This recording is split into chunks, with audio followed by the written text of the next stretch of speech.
We've been saying to you for a while, have you been listening to us for a while? That you create your own reality. Those words were coined by Jane Roberts. She was receiving Seth. You create your own reality. And Jerry said, that's good. How? Because you all like the idea of being in control of your own reality. But how is it that it happens? And the answer to that is, you are emitting a vibrational signal that for the most part you're not yet in control of. So you're not really creating your own reality on purpose. You're creating your own reality because you're just observing things and offering a vibration and then getting more. That's how law of attraction works. So when you are looking at something wanted, you are including it in your vibration. When you say yes to it, you're including it in your vibration. When you talk about why you want it, you're including what you want in your vibration. You're finding resonance with that, and the source within you will join you in that fully. But when you're talking about what you don't want, you're finding resonance with that. There's no exclusion in this attraction-based universe. So when you say, no, I do not want that, you are a vibrational match to the very thing that you do not want. And the negative emotion that you feel is letting you know. There's discord within you because you're lining up with what you don't want. Law of attraction's bringing you more and more of what you don't want, you see. So we want to talk to you about vibration. Are you at the point that you can stand hearing about it? You are vibrational beings. And now that you are willing and comfortable with talking about vibration, we want to remind you that vibration is everything. And that law of attraction is the engine behind it. So when you give your attention to something, wanted or unwanted, for as little as 17 seconds, another thought like that joins it, and momentum is on the way. Do it for another 17 seconds, and there's more momentum, and another 17 seconds, and there's more momentum. You cross the 68-second mark, and there is a lot of momentum, enough that you are having a manifestation of emotion within you. A manifestation of emotion. Don't you think it's fair to call emotion a manifestation? Since you feel it. It's visceral. You can really feel it. You can feel it. Esther knows she's in the wrong movie when she's got her jacket over her head. Emotion, you see. So, as you begin to realize that you have this guidance within you that's letting you know, and this is really the subject of this day that we most want to help you to feel and know, because it is the subject at this part of your evolution that will serve you the most. We want you to teach yourself about the momentum of thought, because thought is a very powerful thing. And thought that is in alignment with the source within you is more powerful than we have a reasonable way of explaining to you. Every thought is powerful. When you find resonance with unwanted things, you pinch yourself off from your source. You disallow the goodness that is your true trajectory, and that's why it feels so rotten while it's happening to you. But compared to resonance with source, dissonance with source is not that powerful. When you find a way to hook up with this energy of source, and you practice yourself into a chronic experience of that, you will begin witnessing universal forces and what humans call coincidences and luck and chance. You will then begin to discover that things are really working out for you. There's a leverage in alignment that just is not available to you in any other way. So as we've been visiting with you for a long time, we've told you that you create your own reality. And then we said your thoughts are very attractive. And then we said it's important for you to pay attention to what you're thinking about. And then we said to you, when you know what you don't want, you always know what you do want. So why not begin thinking about what I do want part of it rather than what I don't want part of it? And you said, Abraham, go away. I don't want to listen to you anymore. Because while in theory that is nice to think about, in practicality it's not the easiest thing to do if there's plenty of momentum going. If you've been practicing a thought, that's what a belief is. A belief is just a thought you keep thinking. So by the time you've thought something long enough that you believe it, and after all, why do you believe it? You're not dummies. Why do you believe it? You're not believing it because it hasn't proven itself to you. In fact, the opposite is true. You believe it because it has proven itself to you. Esther argued with us, Abraham, but it's true. It's true. Why would you tell me not to think about that thing that is true? and we say there are a lot of things that are true that you want, and there are a lot of things that are true that you don't want, we'd pick between them, just like the food buffet. We would choose between them. So, as we visit with you here today, we want to talk about this momentum. And we want to bring you to the place of really understanding that when you are in vibrational alignment with who you really are, when you've practiced yourself into that vibrational frequency so that you are predominantly there, that's when you actually begin to live your life in the powerful, co-creative way that you've intended.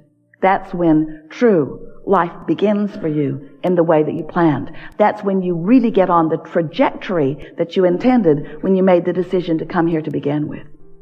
So, over time, we said to you, you create your own reality and you get what you think about whether you want it or not. And then we began to explain to you that when you know what you don't want, you launch a vibrational rocket of what you do want. Now, that was never a very satisfying conversation for you, because we're talking about rockets that you can't really see, going into what we began to describe as a vortex. Oh, that was fun.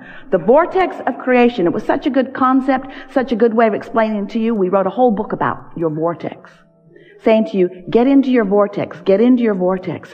Because when you've launched a rocket about what you want, and you've done it and done it and done it and done it and done it, there is a reality, a vibrational reality that is ready to reveal itself to you in full manifestational form. But you've got to be a vibrational match to what you're asking for. If you're asking for more money, you can't feel not enoughness and realize the money that you've got lined up for yourself. You see how that works?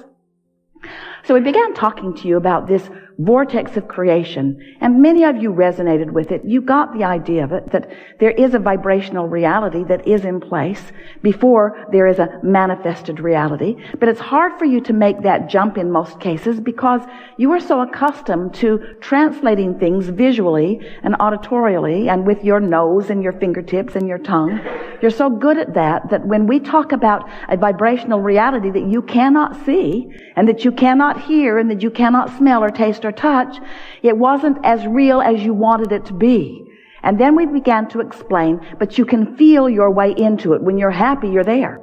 When you feel elation, you're a vibrational match to what's in there. And if you can keep it up, if you can keep the momentum going in the direction of what you want long enough, and it's not that long, if you can hold yourself in vibrational steadiness with who you really are and what you really want, a momentum will ensue that will be realized by you in full manifestational form. So that in time, everyone around you will be able to witness the manifestation that has moved from the vibrational reality into what you want to call reality. You don't want to call it reality until you can sleep with it or spend it or eat it or live in it or drive it. In other words, we get it. You want it to be about your spaces and faces and places. We get that. But we want you to understand, we've said this to you for so many years, on so many occasions, that everything that everybody wants, no matter what it is, whether it's a material object or a relationship or a state of being or a pile of money, a circumstance, an event, everything that everybody wants is for the singular reason that you believe you will feel better in the having of it. And we want to remind you here today that not only will you feel better in the having of it, we can't even find words to explain to you how glorious clarity is, how wonderful it is to be chronically connected to this stream of well-being.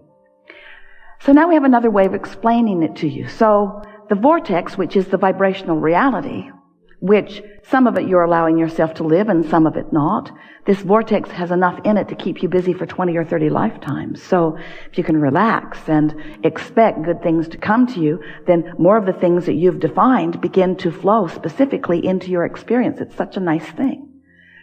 So we began describing to you that you've got to prepare yourself for the content of the vortex to reveal itself to you. You've got to be on the same vibrational wavelength. If you set your radio dial on 101 and expect to hear something that's being broadcast from 98, you don't hear it, do you? The frequencies have to match up.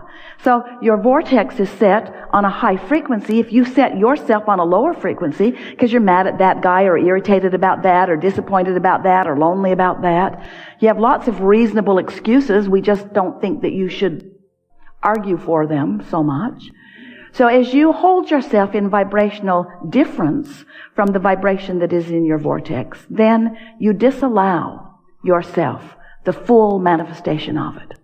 So we began talking about your point of attraction. What is your point of attraction? What is your right now, in this moment, in every moment, relationship with what you've created, with what's actually in the vortex? Well, you can tell by the way you feel what your relationship is, but you can also tell by how things are turning out for you. So we began describing this vibrational grid. It's like a vibrational state of being that will fill in with all of the details. It's like the framework of a house. First the framework goes up, and then eventually they put the roof on and the walls go in and more detail comes to it.